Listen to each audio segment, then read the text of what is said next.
This channel does not promote any violent, harmful, or illegal activities. All content provided by this channel is meant for an educational purpose only. এই মুহূর্তে একটা বড় খবর break করছে TV 9 Bangla. এবার NRI সংরক্ষিত আসন দুর্নীতিতে নাম জড়ালো কয়লা ও গরু পাচারে অন্যতম অভিযুক্ত বিনয় মিশ্রর।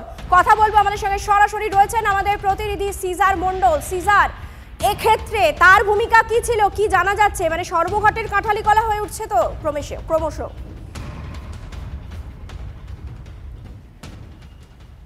দেখো, বিনয় মিশ্রের ভূমিকা কি ছিল এখনো সেটা স্পষ্ট নয়। আজকে রাজ্যের 19টা জায়গায় এনফোর্সমেন্ট ডিরেক্টরেট এই এনআরআই কোটায় যে ভর্তি মেডিকেল কলেজে সেই দুর্নীতি নিয়ে তারা তল্লাশি চালাচ্ছে এবং সেই তল্লাশি মূলত 7টা বেসরকারি মেডিকেল কলেজ কেন্দ্রিক হচ্ছে।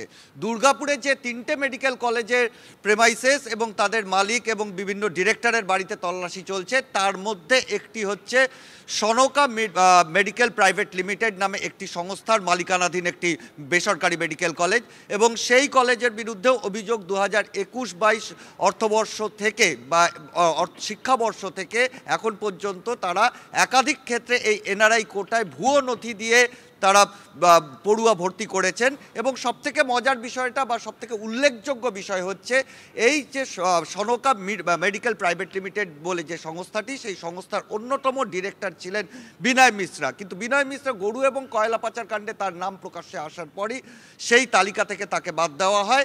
কিন্তু এই সংস্থার বিরুদ্ধে যে এফআইআরের ভিত্তিতে এনফোর্সমেন্ট ডিরেক্টরেট এই তদন্ত করছে, এপ্রিল মাসে ইলেকট্রনিক কমপ্লেক্স থানায় হওয়া যে এফআইআর, সেই এফআইআরে অন্যতম এফআইআর নেমড অ্যাকিউজড হিসেবে এই মেডিকেল কলেজ রয়েছে। এবং সেখানে যেটা অভিযোগ যে এখানে প্রচুর ভুয়ো পড়ুয়াকে, অর্থাৎ যারা এনআরআই কোটায় যাদের এলিজিবিলিটি নেই তাদেরকে ভুয়ো নথি দিয়ে, অর্থাৎ তাদেরকে এনআরআই সাজিয়ে ভর্তি করা হয়েছে। এই মেডিকেল কলেজগুলো গড়ে বছরে টিউশন ফিস হিসেবে এনআরআই এক্ষেত্রে কত কোটি টাকার দুর্নীতি হয়েছে বলে মনে করা হচ্ছে? কি বলছে ইডি? এখনো পর্যন্ত কিছু তথ্য সামনে আসছে? দেখো, খুব প্রাথমিকভাবে হিসেব হচ্ছে যে 7টা মেডিকেল কলেজে এই মুহূর্তে তল্লাশি চলছে, যে সেগুলোর প্রত্যেকটাতে 23টা করে সিট রয়েছে এই এনআরআই কোটার। সেই 23টা করে সিটে প্রত্যেকটায় যদি গড়ে 1,20,00,000 থেকে 1,70,00,000 টাকা টিউশন ফিস হিসেবে নেওয়া হয় এবং ভর্তিরও কয়েক কোটি টাকা আলাদা নেওয়া হয়, তাহলে কয়েকশো কোটি টাকার দুর্নীতি এটা ইতিমধ্যেই প্রমাণিত।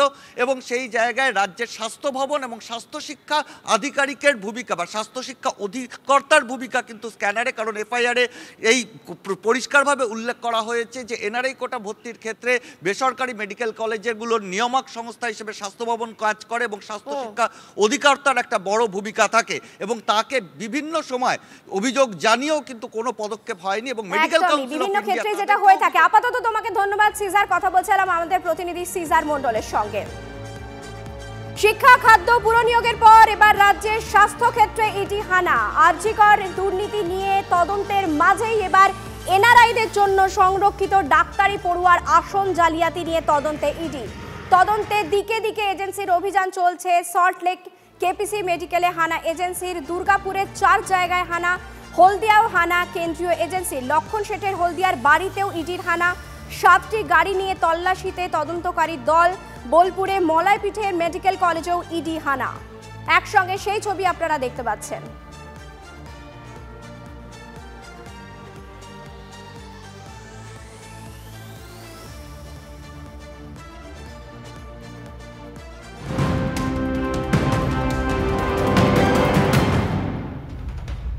চোখ রাখা যাক আসানসোলের খবরে। আসানসোলের জামুরিয়ার বাজারে তৃণমূল নেতার দাদাগিরি, এক সবজি বিক্রেতাকে চড় মারার অভিযোগ। আরো বিস্তারিত জানবো, আমাদের সঙ্গে রয়েছেন আমাদের প্রতিনিধি চন্দ্রশেখর। অভিযোগটা কি? দেখো, জামুরিয়ার যে তৃণমূল ব্লক 2 রয়েছে, ব্লক 2 তৃণমূলের সভাপতি সিদ্ধার্থ রানা, তার বিরুদ্ধে মূলত অভিযোগ। মূলত জামুরিয়ার যে খাসকেন্দা বলে যে এলাকাটি রয়েছে, এই এলাকায় যে বাজার বসে সেখানে গিয়ে আজ সকালে সিদ্ধার্থ রানা দাদাগিরি করে। বেশ একজন সবজি বিক্রেতাকে শুধু চড় মারে না, ঘুষিও মারে বলে অভিযোগ, এবং সেটি সিসি ক্যামেরা বন্দী হয়ে গেছে। যদিও সিদ্ধার্থ রানা অভিযোগ অস্বীকার করছেন। দোকানদারদের অভিযোগ মাঝে মাঝে গন্ডগোলের সূত্রপাত। দোকানদারদের অভিযোগ মাঝে মাঝে আসেন, দাদাগিরি করেন। যেখানে সবজি বিক্রেতারা বসে, যে জায়গায় বসে সেখানে নানা রকমের নিজের যারা লোক তাদেরকে বসাবার চেষ্টা করে, যারা তার বিরোধিতা করে সেখানে তাদেরকে বাধা দেয় বা টাকা তোলার মতো অভিযোগও রয়েছে। অনেকে দাবি করছেন যে তিনি টাকা ডিমান্ড করেন বা তার নিজের যাদের লোক, পার্টির লোক তাদেরকে বসতে সুযোগ দেওয়া হয়, যারা পার্টি করে না, দলের যারা নয় তাদেরকে বসতে দেওয়া হয় না। এই নিয়েই ঝামেলা। এবং এই ঘটনার পর, এই ভিডিও ভাইরাল হওয়ার পর এলাকার মানুষজন, দোকানদাররা কিন্তু রাজ্য সড়ক 14 নম্বর জাতীয় সড়ক অবরোধ করে দেয়। আপাতত ধন্যবাদ তোমাকে, পরিস্থিতির দিকে নজর রাখো চন্দ্রশেখর। ও নেতা বটে, আমাদের মারা খেয়ে বটে, আমাদের মারলে কেন আমাদেরকে? আমরা গরিব, আমরা খেটে খাই, আমরা খেটে খাই। আমরা बोलते सब्जी दुकान यहाँ से हटाओ, तो हमने ठीक है, हम देखने के बाद हटाएंगे। फिर भी आज भी आया, थोड़ा देर किया, मारपीट किया पूरा। तो आपके साथ ही घटना तो किया कौन? यही सिद्धार्थ राणा ब्लॉक अध्यक्ष। अभी सब मिल के रोड जाम कर रहे, वो आके माफी मांग ले। আবারও কয়লা চুরিতে নাম জড়ালো তৃণমূল নেতা। তৃণমূলের পঞ্চায়েত সদস্যের বিরুদ্ধে কয়লা পাচারের অভিযোগ তুলল ইসিএল। আসানসোলের রানীগঞ্জের জেমারি পঞ্চায়েতের সদস্য কালীচরণ বাউরির বিরুদ্ধে অভিযোগ। জামুরিয়া থানায় তৃণমূল নেতার বিরুদ্ধে অভিযোগ দায়ের হয়েছে। ঘটনার পর থেকেই পলাতক অভিযুক্ত তৃণমূল নেতা। বাজেয়াপ্ত হয়েছে কয়লা বোঝাই ট্রাক, গ্রেফতার ট্রাকের চালক। আসানসোল সাউথের মধ্যে আমরা দেখছি কিছু লোক এই সব ধন্দার মধ্যে যে গ্রামীণ এরিয়াতে ইনভলভ আছেন, যে বাড়ি কাজে ইনভলভ আছেন, কয়লার কাজে ইনভলভ আছেন, যে পার্টি নাম ভেঙে যে খাচ্ছেন, যাকে তৃণমূল কংগ্রেস ছাড়বে না। যাকে যে নেতার ব্যাকিং हो, যার উপর কারবাই আজ নিয়ে তো কাল হবে। তৃণমূল যে এই কয়লা চুরির সঙ্গে সরাসরি যুক্ত, এই যে কালীচরণ বাউরির যে ইনভলভমেন্ট, আজ থেকে না দীর্ঘদিন থেকে ওই রকম। শুধু কালীচরণ বাউরি না, পশ্চিম বর্ধমান জেলার 90% তৃণমূল কংগ্রেসের নেতা ওই কয়লা চুরির সঙ্গে যুক্ত। ধরা পড়লে কার কার নাম বেরোয়, কোন কোন নেতা আছে এর মধ্যে, কোন কোন এমএলএ ঢুকে রয়েছে এর মধ্যে, কোন কোন লালবাতি চড়া লোকেরা এর মধ্যে ঢুকে রয়েছে, আপনি দেখুন।